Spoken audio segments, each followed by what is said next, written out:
Shabbat Shalom. This year, our daughter Shalva turned 7 years old. And I remembered that when I myself had turned 7, that was when my family had a big move, and we moved from Israel to France, which was a major marker in my life. And I remember landing in this completely different environment. Everything felt different. The furniture was a different color in the house where we were temporarily when we arrived. I remember everything smelled different. It was just completely a new place. There was this feeling of being in a strange house and knowing that something new was beginning in my life. And then there was what came afterwards. We moved into a more permanent house. I started to make friends with other children in the neighborhood, even though I could barely speak to them in any language. But I got used to it. And I started going to school. First, I did not understand what was happening, but I even got used to that challenge of it.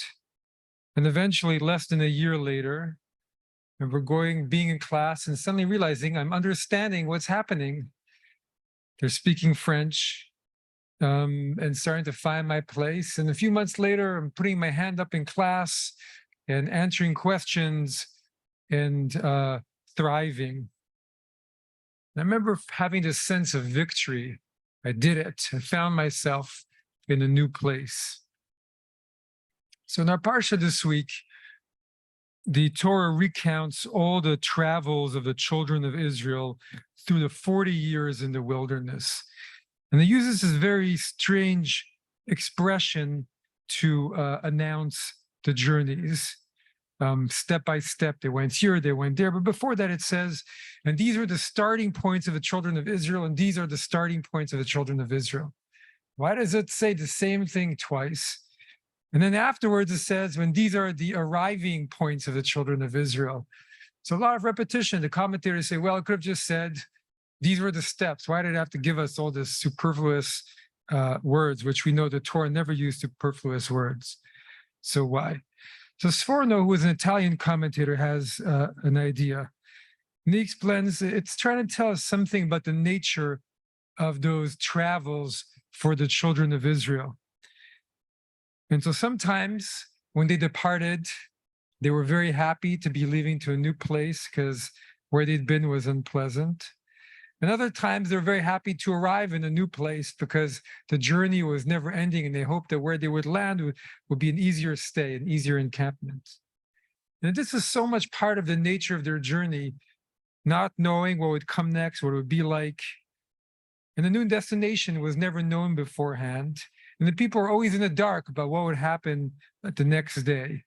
But in spite of it, he says, they never refused to follow the cloud and to go on with their journey. At notice.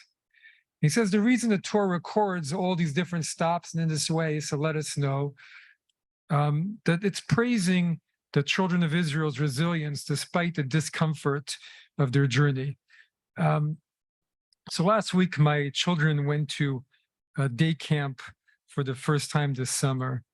And I could see the first day when they came back that they had a lot going on inside of them. They were just full of, and we had to talk about it being different up there in the North Shore, different culture, different way of being, different way of thinking, and even speaking. And that I remember telling Shava, first you get a little bit of discomfort, but then it gets a little bit easier, and then you feel good. You found your place, and you've taken one more step. So as I was thinking about all of this last week, suddenly in my Gmail, an email popped up, an ad from Google, and it said, life begins where your comfort zone ends. Life begins where your comfort zone ends. And I thought, Google is reading my mind. What is going on here? But it was from National Geographic, and it was advertising something about swimming with sharks and some great journeys. But it doesn't always have to be so intense as a great adventure as that, because we all go through those steps. And sometimes we can't wait to go, and sometimes we can't wait to arrive. And most of the time, we just want it to be easier and as comfortable as possible. And we don't always know the destination. But On some level, at the end, what is recorded in the great book is even the discomfort that we experience, because there was all the journey. And then when we do finally arrive, we know we've accomplished a great feat. We know a little bit more about ourselves and the journey that every one of us is on in this world. Shabbat Shalom.